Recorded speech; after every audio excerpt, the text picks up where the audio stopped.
दोस्तों नमस्कार, मैं हूं पवन त्यागी। धर्मेंद्र प्रधान का इस्तीफा हो गया।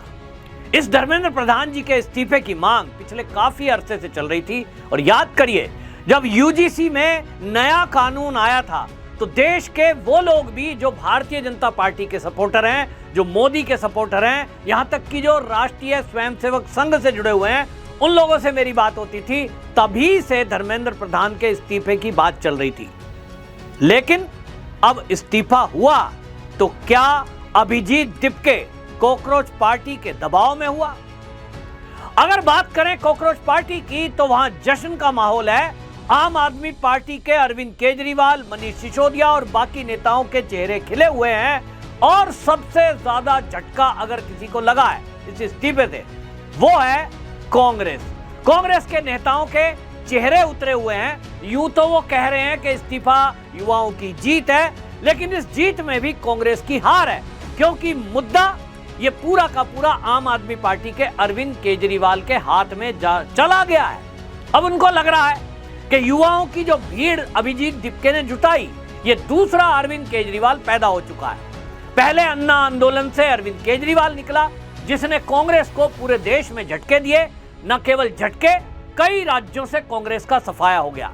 तो अब सवाल उठता है कि ये जो धर्मेंद्र प्रधान का इस्तीफा है, ये अगर अभिजीत दिपके के दबाव में नहीं हुआ, ये कांग्रेस को झटका है, तो फिर धर्मेंद्र प्रधान ने इस्तीफा क्यों दिया? इस वीडियो में मैं एक एक करके आपके सामने वो तथ्य रखूंगा जिसके कारण ये धर्मेंद्र प्रधान का इस्तीफा हुआ है। क्या कारण थे, क्यों इतनी देर लगाई, टाइमिंग क्यों शनिवार को ही दे दिया, जबकि मेरे पास खबर आ रही थी कि संडे को इनका मंत्रालय बदला जा सकता है। धर्मेंद्र प्रधान का जो पत्र है उसको आप ध्यान से पढ़ेंगे तो इस बात का भी उत्तर मिलेगा कि इस्तीफा क्यों हुआ। मोदी जी के वीडियो आना, रात के 12 बजे आना, एक के बाद दूसरा आना, पुलिस के डीसीपी का ये बयान आना कि जो फेक न्यूज फैलाई जा रही है, हमारी नजर उस पर है। और दूसरी तरफ एनआईए को ये पूरा केस हैंडल करने के लिए याचिका हाई कोर्ट में गई कि भाई ये जो दंगा हुआ है 20 तारीख को, जो संसद मार्च के नाम पर पुलिस पर हमला हुआ, ये खाली इतना भर नहीं है कि कुछ छात्र जुटे और उन्होंने संसद मार्च किया और पुलिस पर हमला हो गया। इसमें असामाजिक तत्व वो घुसे हैं जिनको देश विरोधी ताकतें विदेशों से बैठकर फंडिंग कर रही है। और इसलिए एनआईए से जांच की मांग की एप्लीकेशन अभी हाई कोर्ट में है। जैसे ही एनआईए की जांच की मांग, फेस को रीडिंग करने वाले कैमरे, इस सब की चीजें सामने हुई तो कॉकरोचों में खलबली मचना शुरू हो गई। लेकिन अचानक से धर्मेंद्र प्रधान का इस्तीफा हुआ तो क्या यह महज एक संयोग है, या कोई एक बहुत बड़ा प्रयोग है, या कोई बहुत बड़ा षड्यंत्र है? इस वीडियो में मैं आपको एक एक करके बताऊंगा और आप इस वीडियो को पूरे देश में पहुंचाएंगे। राष्ट्रभक्त व्यक्ति का यह कर्तव्य बनता है कि जो झूठ फैलाया जा रहा है उसको सच से काउंटर करें। सत्य और असत्य की लड़ाई हमेशा युगों युगों में रही है, चाहे वो त्रेता युग हो या द्वापर युग हो, लेकिन आप समझिए हमेशा विजय सत्य की होती है, क्योंकि सत्य के साथ ईश्वरीय शक्ति होती है।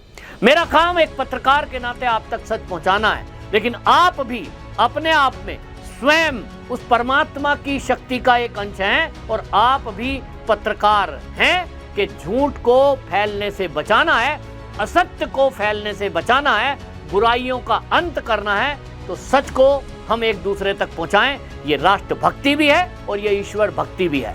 तो मैं आता हूं धर्मेंद्र प्रधान के इस्तीफे पर। आपको बता दें, जब यूजीसी का मुद्दा हुआ था तो पूरे देश में सबसे ज्यादा अगर इससे प्रभावित था तो कौन सा वर्ग था? उसमें सवर्ण जातियों के विद्यार्थियों के लिए जिस तरह का कानून बनाया गया, किसी को उम्मीद नहीं थी। बाद में लोगों को पता लगता है कि साहब वो जो कमेटी है उसमें तो कांग्रेस का दिग्विजय सिंह है। जानकर चौंक गए। सरकार बीजेपी की, मोदी प्रधानमंत्री आरएसएस का, और विचारधारा वहां कांग्रेस की चल रही है। छात्रों को आपस में लड़ाने के लिए वहां वामपंथी लोगों का कब्जा है और शिक्षा मंत्री धर्मेंद्र प्रधान इससे अनजान है कि कोई कमेटी उनके अंडर में रहते हुए कर क्या रही है। तभी इस्तीफे की मांग हुई थी। और आपको याद होगा, मैं याद दिलाता हूं अगर याद नहीं है, इसी यूजीसी एक्ट के विरोध में राष्ट्रवादी लोग जिसमें अश्वनी उपाध्याय सुप्रीम कोर्ट के जाने माने वकील और उनके नेतृत्व में बहुत सारे लोगों ने यह घोषणा की कि हम देश के जंतर मंतर पर इसके विरोध में एक प्रदर्शन करेंगे। उनको प्रदर्शन की अनुमति नहीं मिली। विरोध तब से था, अंदर से था, लेकिन एक सवाल हुआ कि चलिए इस पर चीजें ठीक कर ली जाएंगी। ठीक करने का प्रयास भी हुआ, लेकिन पेपर लीक को मुद्दा बनाया गया। और आपको लग रहा है कि जो नीट परीक्षा का पेपर लीक का मामला है, क्या वो अचानक से इतना बड़ा हो गया कि पूरे देश के अंदर छात्रों का एक आंदोलन खड़ा कर दिया गया? और इस सारे आंदोलन को यदि कोई लीड कर रहा था तो वामपंथी छात्र संघ। आपको जान के ताज्जुब होगा कि जो वामपंथी छात्र संघ है, इनकी पूरी स्क्रिप्ट विदेश से आ रही थी। इनको क्या करना है और कब करना है, ये सारे ही गाइडेंस विदेशों से बैठकर इनके आका तय कर रहे थे।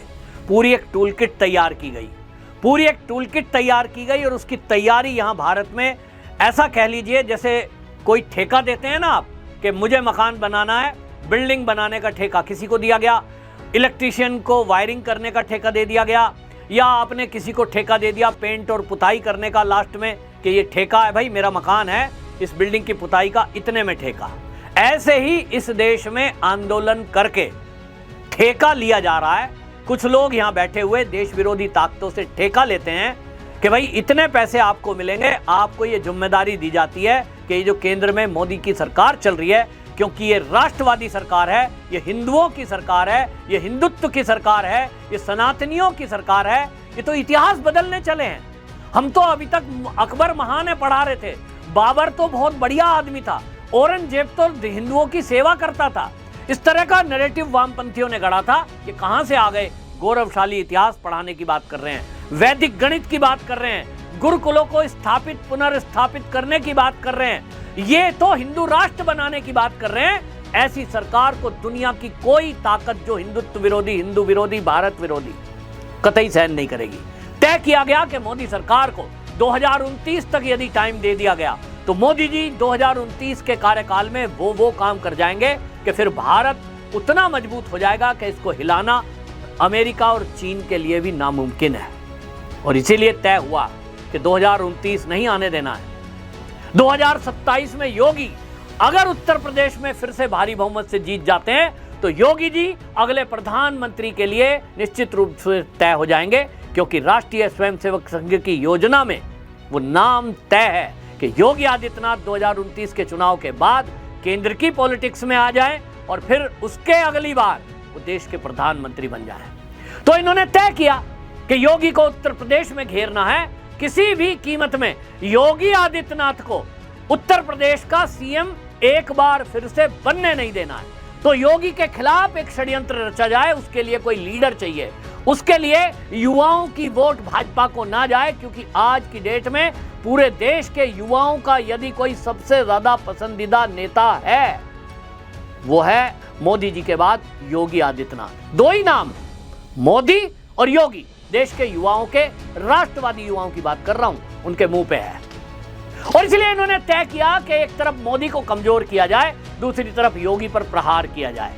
इसके लिए टूल किट तैयार हुई। तो टूल किट तैयार में यह तय हुआ कि कौन व्यक्ति युवाओं का चेहरा बनेगा, किस व्यक्ति को फंडिंग दी जाएगी, फिर इनकी सपोर्ट में कौन कौन राजनीतिक पार्टियां आएंगी, और फिर कैसे इनको भोजन पकड़ाया जाएगा जब ये आंदोलन करेंगे, पुलिस के अफसर कौन कौन इनकी मदद करेंगे। पुलिस में भी अफसरों की ये छांट की गई, निगरानी की गई कि कौन बिक सकता है, कौन हमारी मदद कर सकता है, और इस तरह से पूरा एक टूल किट तैयार होता है। अभी और जो लोग पिछले 36 दिनों से हमें बोल रहे थे इस्तीफे नहीं होते इस सरकार में, ये सरकार इस्तीफे नहीं करवाती, उन सभी लोगों से मैं फिर से कहता हूं, झुकती है दुनिया। और इस देश के युवा ने दिखा दिया है, अगर वो एक साथ आ जाए तो किसी को भी झुका सकती है, किसी का भी इस्तीफा ले सकती है। तो मैं पूरे देश भर में जो ये लोग आज हमें देख रहे हैं, मैं सभी से रिक्वेस्ट करता हूं, आज शाम को 6 बजे अपने अपने राज्यों में, अपने अपने डिस्ट्रिक्ट में एक कैंडल मार्च निकालिए उन नीट के बच्चों के लिए जिनका हत्यारा धर्मेंद्र प्रधान है। रेलिंग टूट जाएगी, सारे लोग पीछे हटिए, रेलिंग टूट जाएगी।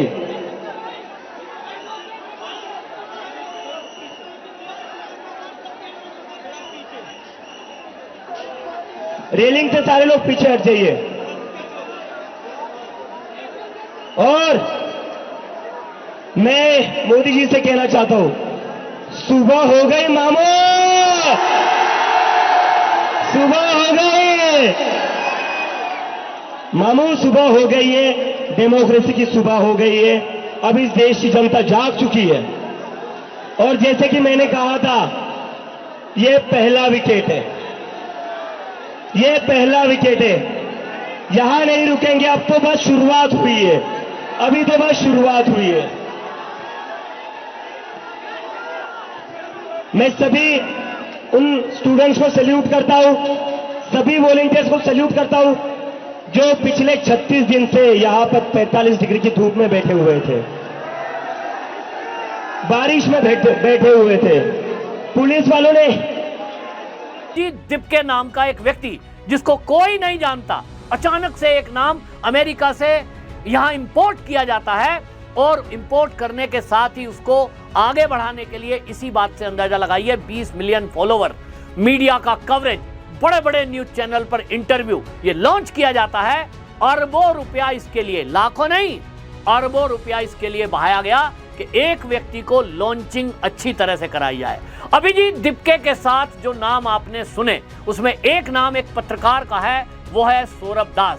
वो प्रवक्ता बनता है और ये सौरभ दास लोगों को लग रहा है कि एक छात्र है, नया सा, देखने में बड़ा सा, क्लीन शेव, और ये पत्रकार जो है था, इसलिए इसको प्रवक्ता बना दिया गया है। लेकिन आपको मैं बताऊंगा कि किस तरह से सौरभ दास विदेशी शक्तियों के हाथ की कठपुतली पहले से है, पहले से विदेशी शक्तियों के काबू में है, कंट्रोल में है, फंडिंग मिल रही है और इसको साथ में जोड़ा गया प्रवक्ता बनाकर, ताकि दिन रात अभिजीत दिप्के के साथ रहेगा। और ये एक फेस रहेगा कि अभिजीत दिप्के भी यदि इधर उधर जाना चाहे तो दूसरा फेस उसके लिए तैयार है।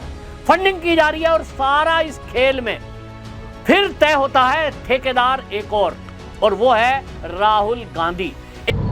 जो हमारे स्टूडेंट्स हैं जिन्होंने हंगर स्ट्राइक किया, उनसे मेरी मीटिंग हुई, डिस्कशन हुआ मूवमेंट के बारे में, आरएसएस के बारे में, हिंदुस्तान का जो शिक्षा का सिस्टम है उसको कैसे कैप्चर किया गया है उसके बारे में। मेन चीज जो हम कहना चाहते हैं कि स्टूडेंट्स की 3 डिमांड्स हैं और these are not negotiable demands, and this is not me saying it, this is the students of India saying it, that there are 3 non-negotiable demands. The first demand, pehli demand, is that the education minister, who is corrupt, incompetent, misaligned, has to be sacked. There is some talk going on. We get information these days from the government. There's some talk going on in Mr. Modi's cabinet that the solution is to move Mr. Dharmendra Pradhan from education to some other ministry. This is not acceptable to the students of India. It is not acceptable to anybody. The reason is Mr. Pradhan is a symbol of corruption and of what has happened to the future of India's children. He is a symbol of the destruction of the most valuable thing that this country has, which is our students and their future. And so there is going to be no conversation about Mr. Dharmendra Pradhan being moved here, moved there, put behind, forward, nothing. Mr. Dharmendra Pradhan has to be sacked, period. Second, show your leg. This young lady is injured. Yesterday, I showed you a young man who has been shot in the eye. And there are thousands and thousands of youngsters who have had lathis break their legs, lathis break their heads, pellets in their bodies. The people who have done this, the organizers and the implementers, need to be punished and made accountable. And the third thing is the leader of this entire machinery that is doing this, Mr. Narendra Modi, has to apologize for what he has done to the students and the future of this country. ये 3 non negotiable points हैं इनके। पहला कि धर्मेंद्र प्रधान को हटाया जाए, cabinet से निकाला जाए। बीजेपी के कैबिनेट में चर्चा हो रही है कि सॉल्यूशन है कि धर्मेंद्र प्रधान को दूसरी मिनिस्ट्री में डाल दो। यह किसी के लिए एक्सेप्टेबल नहीं है। धर्मेंद्र प्रधान चिन्ह है, सिंबल है, जो हमारे स्टूडेंट्स के साथ किया गया है, जो इनको मारा गया उसका चिन्ह है, उसको हटाना पड़ेगा। पहली डिमांड। दूसरी डिमांड, इनके यहां पे लिगामेंट टेयर हुआ है। कल मैं एक युवा को लाया था जिसको छर्रे लगे हैं, आंख में छर्रा लगा है, शायद वो देख ना पाए। और हजारों ऐसे स्टूडेंट्स हैं जिनको मारा गया है, धमकाया गया है, पीटा गया है, लाठी से पीटा गया है। जिन लोगों ने ये किया है, जो इम्प्लीमेंटर्स हैं और जो ऑर्गेनाइजर्स हैं, उनको अकाउंटेबल होना पड़ेगा, उनको सजा मिलनी पड़ेगी। और तीसरी बात, जो इस पूरे सिस्टम को चलाते हैं, हिंदुस्तान के प्रधानमंत्री, जो रात रात वीडियो बना रहे हैं, कल वीडियो बनाई, कहते हैं कि भैया बहुत अच्छे सुझाव आए। सुझाव से कुछ लेना देना नहीं है। इनकी मांग सुझावों की नहीं है, इनकी मांग धर्मेंद्र प्रधान की रिमूवल की। तो ये जो मेन इंचार्ज व्यक्ति है, ये इन स्टूडेंट्स से माफी मांगे, अपोलोजाइज करें कि इनको पीटा गया है, मारा गया है, डिसरिस्पेक्ट किया गया है। आप सबका बहुत बहुत धन्यवाद। And final thing, I am proud of you.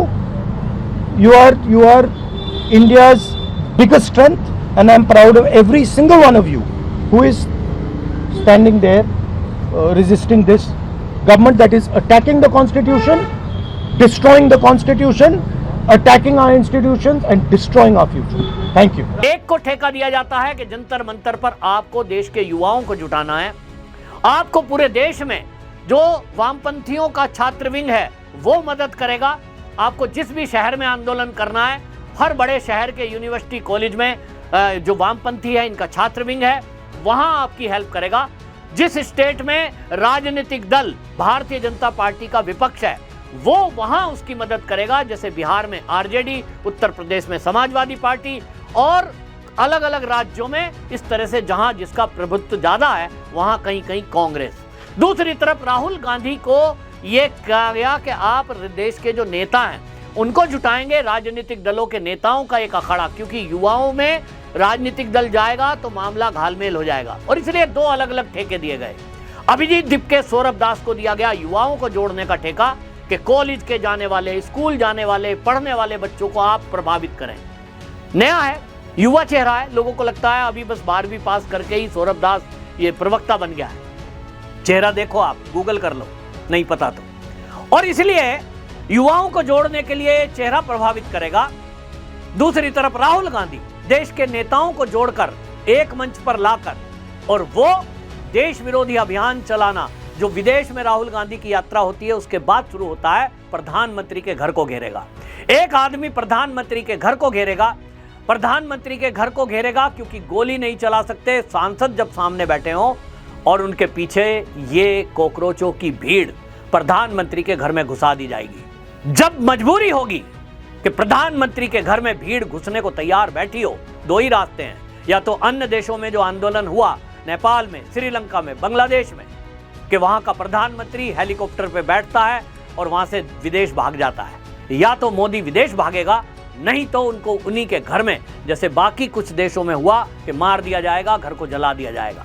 ये षड्यंत्र रचा गया, इंटेलिजेंस को इनपुट्स मिले, और हमारी इंटेलिजेंस, जैसा मैं पहले कह चुका हूं, बहुत बेहतरीन, वर्ल्ड की नंबर 1 हमारे एनएस से अजीत डोभाल। जब ये सारी सूचना मिलती है तो ये तय किया गया कि इनकी जो मंशा है कि पुलिस गोली चलाए, सेना गोली चलाए, इसको तय किया जाएगा कि छात्रों के नाम पर जो ये मास्क पहनकर कॉकरोच बैठे हैं, इनके मंसूबों को कामयाब नहीं होने दिया जाएगा। और इसलिए तय किया गया कि ये जो कॉकरोच एक षड्यंत्र लेकर के आए हैं कि पुलिस की गोली चलेगी, लाठी चलेगी तो हम नैरेटिव बनाएंगे, छात्रों के नाम पर पूरे देश में दंगा भड़काएंगे, प्रधानमंत्री को उसके घर में जलाएंगे, क्योंकि फिर एक मुद्दा होगा कि देश का प्रधानमंत्री छात्रों को मरवा रहा है और इसलिए अब इसको जिंदा नहीं छोड़ना है। अमित शाह मोदी पर हमला करा दो, ये तय हुआ। दूसरी तरफ ये राहुल गांधी, आप सोचिए, प्रधानमंत्री के घर के बाहर बैठ जाता है, जो अति संवेदनशील एरिया है, अति सुरक्षित एरिया, प्रधानमंत्री का आवास। मुझे यहां रहते हुए दिल्ली एनसीआर में मेरा जीवन बीत गया, लेकिन मैं कभी उस रोड पर प्रधानमंत्री के गेट के बाहर 1 मिनट भी नहीं खड़ा रह सका हूं। मैं इस देश का नागरिक हूं, मेरे पास वैलिड आधार कार्ड है और मैं कहूं मैं इस देश का नागरिक हूं, जरा प्रधानमंत्री का घर देखना चाहता हूं गेट पर खड़े होकर, नहीं देखने दिया जाएगा। लेकिन राहुल गांधी उस दिन पूरी भीड़ को लेकर जाता है और मैंने अपनी आंखों से देखा है, मैंने कानों से सुना है। लोग रेला का रेला निकल कर आ रहा था, कह रहे थे हमें कांग्रेस की तरफ से मैसेज आया है नेताओं का, प्रधानमंत्री के घर पर पहुंचिए। पैदल चलकर लोग आने की कोशिश कर रहे थे। ये तो हमारी दिल्ली पुलिस और हमारा इंटेलिजेंस बहुत बेहतरीन है, समय रहते तत्काल, क्योंकि राहुल गांधी अचानक पहुंचे थे 20 मिनट के अंदर। मल्लिकार्जुन खड़के का घर वहां से मात्र थोड़े कदम दूर है। अचानक से इन्होंने प्लान किया और अचानक से हमारी पुलिस ने हड़कंप करा, वो बैरिकेड्स लगाए, पुलिस के आला अफसर यहां तक कि कमिश्नर, एनएसए का चीफ मौके पर मौजूद रहे, उस नजाकत को समझते हुए। इनकी मंशा थी कि पुलिस लाठीचार्ज चलाए, पब्लिक आएगी उसको रोकने के लिए, गोलियां चलने और फिर ये नैरेटिव बनाए। ये नहीं कर पाए क्योंकि पुलिस ने धैर्य का परिचय दिया, बुद्धि का इस्तेमाल किया। आज की डेट में दिल्ली पुलिस कमिश्नर जो बिठाए हैं अमित शाह जी ने, वो यूं ही नहीं लाए गए, आईबी के चीफ रहे हैं और इसलिए उन्होंने अपनी इंटेलिजेंस लगा रखी थी। यहां एक तरफ मार्च को खत्म किया। मुद्दे पर आता हूं, दूसरा दल कॉकरोच पार्टी, इनकी बात होती है, केंद्रीय मंत्री जेपी नड्डा, जितेंद्र सिंह इनसे बात करते, आपकी क्या समस्या है? आपको सिस्टम से गड़बड़ी है, नीट परीक्षा लीक हुई, उस पर हम काम करेंगे, प्रधानमंत्री को हमने कह दिया है, इस पर कड़ा बिल लाएंगे, और आपको क्या चाहिए? लेकिन जिद इनकी कुछ और थी। इनको नीट परीक्षा लीक का सिस्टम ठीक नहीं कराना, इनको धर्मेंद्र प्रधान का इस्तीफा भी नहीं कराना। इनकी मंशा है कि ये जो मोदी सरकार है, गिराना तो इसको है, गिराना तो मोदी को है, घर में आग मोदी के लगानी है, मोदी को जान से मारना है, क्योंकि मोदी जब तक जिंदा है, जब तक कोई दूसरा प्रधानमंत्री के साथ में मंत्रालय में आएगा, कोई ना कोई आएगा, काम वही करेगा जो धर्मेंद्र प्रधान ने किया है। शिक्षा नीति में बदलाव, गौरवशाली इतिहास, वैदिक गणित, गुरुकुलों की स्थापना, काम वही होगा जो संघ की विचारधारा है और इसलिए टारगेट मोदी है। सबूत आप खुद देख लेंगे, सोशल मीडिया पर जंतर मंतर पर प्रदर्शन चल रहा था, वहां 2 ही बातें हो रही थी, धर्मेंद्र प्रधान इस्तीफा दो और मोदी को गाली दो, मोदी को मारेंगे, मोदी ऐसा है, मोदी को जूते मारो, गाली। भाई आप देश के प्रधानमंत्री को क्यों गाली दे रहे हो? उनकी मां को क्यों गाली दे रहे थे? उनको मार दिया जाए ऐसी बातें क्यों कर रहे थे? कश्मीर को अलग करने की बात क्यों कर रहे थे? क्योंकि इनका असली टारगेट मोदी है, असली दुश्मन तो मोदी है। ये तय होता है कि चाहे जो हो जाए, ये आंदोलन खत्म नहीं होने देना है, एक मांग के बाद दूसरी रख देना है। 3 मांग रखी गई कॉकरोचों की तरफ से कि धर्मेंद्र प्रधान इस्तीफा देंगे तब खत्म होगा, इस पर सख्त कानून बने और 1 करोड़ रुपया मुआवजा उनको मिले जिन्होंने आत्महत्या की है।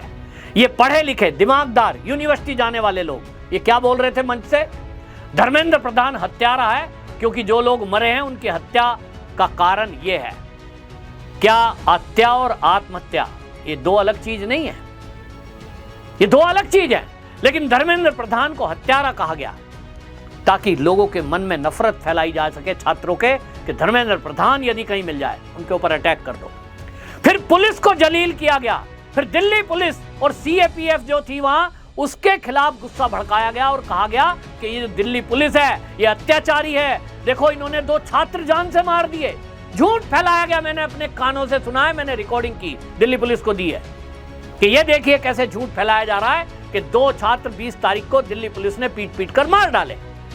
ये कॉकरोचों ने फैलाया ताकि हमारे देश की दिल्ली पुलिस उसके खिलाफ इन छात्रों के दिमाग में गुस्सा बढ़ जाए। और उसका परिणाम हम देख रहे हैं कि दिल्ली पुलिस कहीं भी वो कॉकरोचों को दिख जाती है, झुंड का झुंड उनके ऊपर हमला कर रहा है। यह है अराजकता, यह है नक्सलवाद, यही है नक्सलियों की पहचान। सुरक्षा बलों, सेनाओं पर, पुलिस पर हमला, और ये यही कराना पूरा देश में चाहते हैं। छात्र कभी किसी पुलिस पर हमला नहीं कर सकता, छात्र कभी सेना को गाली नहीं दे सकता। वीडियो बहुत लंबी हो जाएगी, तो अंत में मैं आपको बताता हूं इस कॉकरोचों का सच, जो मैंने नाम लिया आपको प्रवक्ता सौरभ दास। ये सौरभ दास 2016 से लेकर 19 तक एमआईटी यूनिवर्सिटी से पत्रकारिता इसने की। कोई बात नहीं, पत्रकारिता सब करते हैं, लेकिन अब जो मैं आगे बताऊंगा आपको, आप जानकर चौंक जाएंगे। पत्रकारिता के बाद ये जुड़ा कहां, जिन संस्थानों से जुड़ा उसमें the Hindu, Frontline, the Caravan, article 14, Al Jazeera, the Wire. अब आप इनकी वीडियोस और इनकी आप पूरी न्यूज निकाल कर देख लीजिए, जो नाम मैंने लिए, the Hindu, Frontline, the कारवा, आर्टिकल 14, अल जजीरा और द वायर। मुझे बताने की जरूरत नहीं है, भारत विरोधी एजेंडा चलाने के लिए ये सब जाने जाते हैं। अब ये अपने आप में एक न्यूज एजेंसी है, ये न्यूज संस्थान है, और ये इनके साथ काम करता है। उसके बाद मई 2025 में सौरभ दास, प्रवक्ता कॉकरोच पार्टी, वो सार्वजनिक रूप से घोषणा करता है कि क्लाइमेट एक्शन फ्रंट ये लॉन्च करता है। और उसके बाद वो कहां जुड़ता है? उसके बाद वो जुड़ जाता है भारत विरोधी ताकतों के साथ, और वो भारत विरोधी ताकतें नॉर्वे में बैठी हैं। नॉर्वे में बैठी हुई वो संस्थाएं NAD, ये जो Norwegian agency for development corporation, Nord जिसका शॉर्ट नेम है, ये इससे जुड़ता है। और आपको बताएं कि यहाँ जो पुलित्जर सेंटर है उससे 30 मिलियन का एग्रीमेंट होता है। किसका? ये जो कॉकरोच पार्टी का सौरभ दास है, प्रवक्ता, 30 मिलियन इसको देगा पुलित्जर सेंटर। न्यू सपोर्ट के लिए 16 मिलियन, अगले 5 साल के लिए, यानी हर साल 16 मिलियन इसको मिलेंगे। वो कौन देगा? नॉर्वे की संस्था। तीसरी जो है लाउडर फाउंडेशन, ओपन सोसाइटी से जुड़ी हुई है, ये $9 लाख इसको देगा। उसके बाद $2.4 मिलियन इसको देने का एग्रीमेंट हुआ है। काम क्या करना है? आपको भारत में क्लाइमेट पर अपने विचार रखने हैं, इंटरनेशनल फोरम पर आपको विचार रखने हैं। आपको लग रहा है कि मामला केवल एक क्लाइमेट का है?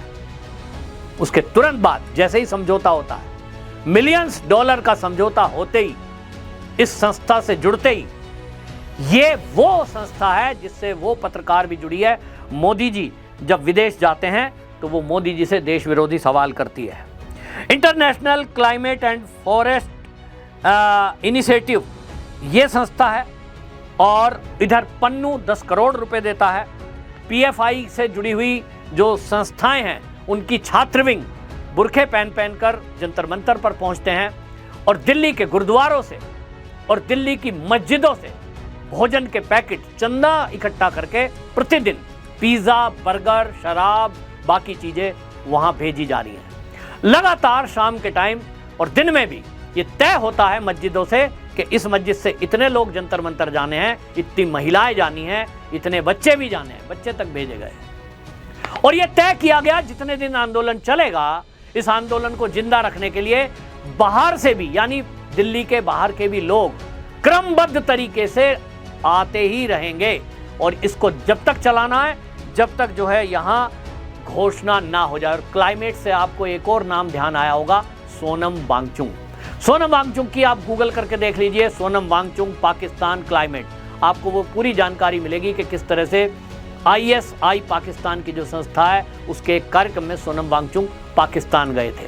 ये सब लोग गठजोड़ थे और इनका तय था कि भारत में अब सोमवार जो आने वाला है, इन्होंने तय कर दिया था कि एक बार फिर हम मार्च करेंगे संसद की तरफ। प्लानिंग थी इनकी सोमवार को संसद को घेर कर जलाना, प्रधानमंत्री मोदी की हत्या करना। और इसीलिए आनन फानन में यह तय हुआ कि इस आंदोलन को खत्म करने के लिए, क्योंकि इनके पास एक बहाना है, धर्मेंद्र प्रधान का इस्तीफा, तो वो इस्तीफा क्यों ना राष्ट्र हित में हो जाए।